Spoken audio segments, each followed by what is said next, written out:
Question 3.15. An aircraft executes a horizontal loop of radius 1 kilometer with a steady speed of 900 km per hour. Compare its centripetal acceleration with the acceleration due to gravity. तो ये एक aircraft है जो कि क्या कर रहा है, एग्जीक्यूट्स अ हॉरिजॉन्टल लूप। तो एक लूप बना रहा है, ठीक है, इस तरीके से सर्कुलर लूप बना रहा है ऑफ रेडियस 1 किलोमीटर। इसकी रेडियस कितनी है, 1 kilometre. And with steady speed, ये इंपॉर्टेंट बात है, स्पीड कैसी, स्टेडी है यानी कि कांस्टेंट है, और है कितनी, स्पीड है इसकी 900 किलोमीटर पर आवर, और वो कैसी है, कांस्टेंट है, ठीक है। इस यहाँ पे 900 है, यहाँ पे जाएगा तब भी 900 होगी, यहाँ पे जाएगा तब भी 900 होगी, यहाँ पे आएगा तब भी 900 होगी, यहाँ पे आएगा तब भी 900 ही होगी। कांस्टेंट 900 किलोमीटर पर आवर की स्पीड से वो एक लूप में मूव कर रहा है एक एरोप्लेन, एक aircraft. Compare it's centripetal acceleration. तो सेंट्रीपिटल एक्सेलरेशन क्या होता है, अगर एयरक्राफ्ट इस पॉइंट पे इधर की तरफ मूव कर रहा है तो उसका जो एक्सेलरेशन होता है वो toward the centre along the radius act करता है जब जो सर्कुलर मोशन है वो कैसा हो, यूनिफॉर्म हो, यानी कि जो स्पीड है वो कांस्टेंट रहे। जब कोई भी सर्कुलर मोशन में कोई चीज़ मूव कर रही होती है, कोई ऑब्जेक्ट, तो अगर उसकी स्पीड कांस्टेंट रहती है तो वो सेम पाथ पे कॉन्टिन्यूसली मूव करती रहती है, यानी कि उसका जो मोशन होता है वो यूनिफॉर्म सर्कुलर मोशन होता है।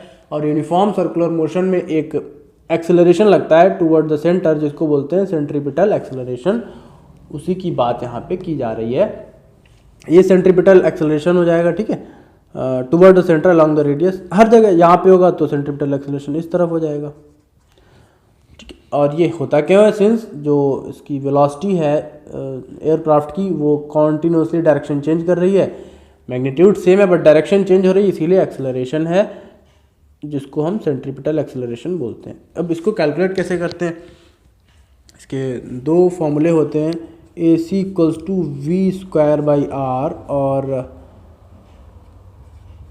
AC equals to r ω²। यहाँ पे हमें v जो है वेलोसिटी दे रखी है तो उससे कैलकुलेट कर लेंगे। जो दे रखा वो लिख लेते हैं। जो रेडियस ऑफ लूप होगी r इक्वल्स टू हो जाएगी 1 किलोमीटर, तो उसको फिर चेंज कर लेंगे 1 किलोमीटर, या इसको कह लें 1000 मीटर। ये हो गई रेडियस ऑफ लूप। v जो है velocity of aircraft. So velocity जो रखी, देखिए क्वेश्चन में जो दे रखा है उसमें लिखा है स्पीड ऑफ एयरक्राफ्ट। सो उसने स्पीड इसलिए लिख रखा है, वो डिनोट कर रहा है कि यानी कि जो मैग्नीट्यूड है वो 900 है जो कि कांस्टेंट है, ठीक है, इसीलिए स्पीड लिखा है। सो हम वेलोसिटी इसलिए कह रहे हैं क्योंकि हम उसकी डायरेक्शन को भी शो कर रहे हैं कि वो सर्कुलर मोशन में मूव कर रहा है एयरक्राफ्ट, तो उसमें ये वेलोसिटी हो जाएगी कि उसका मैग्नीट्यूड 900 होगा और डायरेक्शन ये है, डायरेक्शन ये यहाँ पे है, यहाँ पे डायरेक्शन ये है, ठीक है। सो वेलोसिटी ऑफ एयरक्राफ्ट या स्पीड कह लें, यानी कि यहाँ पे तो मैग्नीट्यूड ही लिखेंगे, वो कितनी 900 kilometre per hour. 900 kilometre per hour है, इसको हम मीटर पर सेकंड में चेंज कर लेंगे तो कैलकुलेशन थोड़ा सा ईजी हो जाएंगी, और उसी के अकॉर्डिंग आंसर भी निकालना होगा, क्योंकि जो ग्रेविटेशनल एक्सेलरेशन होता है वो मीटर पर सेकंड स्क्वायर में होता है। सो वैसे तो इसमें किलोमीटर पर आवर को मीटर पर सेकंड में चेंज करने के लिए 5/18 से मल्टीप्लाई करते हैं, पर देख लेते हैं कैसे होगा। 900 किलोमीटर को मीटर में चेंज करने के लिए 1000 से मल्टीप्लाई होता है, मीटर में आ जाएगा। आवर को सेकंड में चेंज कर लेंगे 60 × 60, तो ये सेकंड में आ जाएगा, ठीक है। फिर जब हम इसको सॉल्व करेंगे तब हमें वैल्यू मिलेगी 900 × 5/18, और ये मीटर पर सेकंड में जाएगा। इसको याद करने की एक इजी ट्रिक भी है, जैसे ये हमारा दे रखा है किलोमीटर पर आवर और ये दे रखा है मीटर पर सेकंड। देखिए ये बड़ी वैल्यू होती है, ये छोटी वैल्यू होती है। अब आपको अगर बड़ी वैल्यू चाहिए तो बड़ी वैल्यू ऊपर रख दो, यानी कि किलोमीटर पर आवर में दे रखा है, मीटर पर सेकंड में चेंज करना है, यानी कि क्या करना है, छोटी वैल्यू चाहिए तो छोटी वैल्यू चाहिए, यानी छोटा वाला ऊपर, छोटा क्या है 5/18, ठीक है। मीटर पर सेकंड में दे रखा है, किलोमीटर पर आवर में चेंज करना है तो क्या करना है, बड़ी वैल्यू चाहिए, तो बड़ी वैल्यू चाहिए, यानी कि जो बड़ी वैल्यू चाहिए तो बड़ी वैल्यू ऊपर रख दो। बड़ी वैल्यू क्या है 18, तो 18/5 हो जाएगा, ठीक है।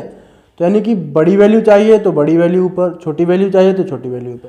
ये हमारा सॉल्व होके जो आएगा v इक्वल्स टू, तो ये सॉल्व होगा 18 से, यहाँ 50 से सॉल्व हो जाएगा, डिवाइड हो जाएगा, तो 250 मीटर पर सेकेंड।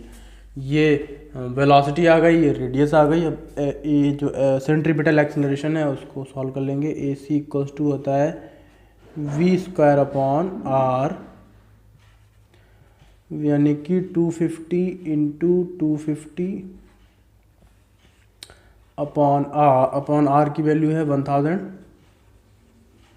तो अब यहाँ से जो हमारा सेंट्रीपिटल एक्सेलरेशन ए सी आएगा उसकी वैल्यू जब इसको सॉल्व करेंगे वो आएगी 62.5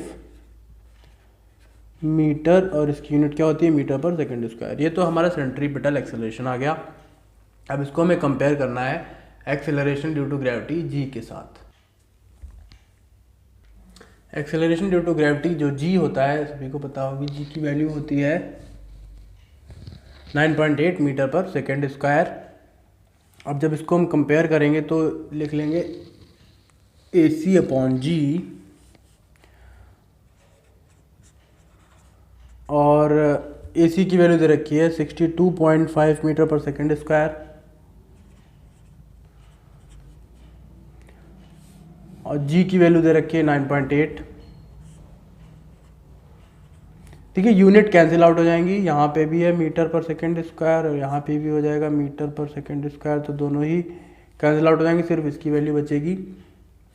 तो यहाँ पे ए सी अपॉन जी इक्वल्स टू जो आएगा वो आएगा 6.38। सो कंपेयर का मतलब ये है कि ये जो सेंट्रीपिटल एक्सेलरेशन आया है ये कितने जी के इक्वल होगा। सो यहाँ पे आ जाएगा, सॉरी यहाँ पे, हाँ ये इस तरीके से इससे मल्टीप्लाई हो जाएगा जाके, तो ए सी इक्वल्स टू, इसको हम 6.4 भी लिख सकते हैं, ठीक है 6.4, तो ए सी इक्वल्स टू 6.4 जी, यानी कि जो सेंट्रीपिटल एक्सेलरेशन आया है एयरक्राफ्ट जिस तरीके से मूव कर रहा है उसमें, वो ग्रेविटेशनल एक्सेलरेशन के 6.4 टाइम्स है। ठीक है, ग्रेविटेशनल एक्सेलरेशन का 6.4 टाइम्स जो होगा वो सेंट्रीपिटल एक्सेलरेशन की वैल्यू आएगी इस कंडीशन में।